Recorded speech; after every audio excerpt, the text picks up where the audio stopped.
Nandito ako ngayon sa Fairview Terraces. Magcha-charge ako. So dito sa AC Mobility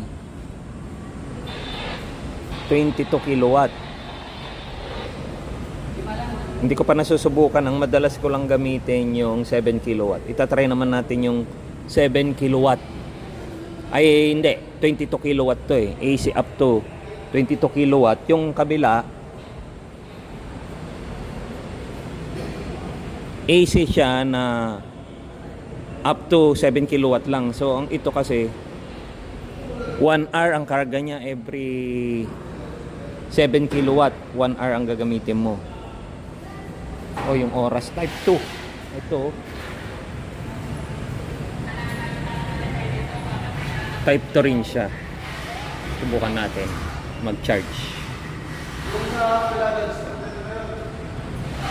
Mas mabilis daw to eh. So sa isang oras check ko kung ilang kilowatt ang makakarga.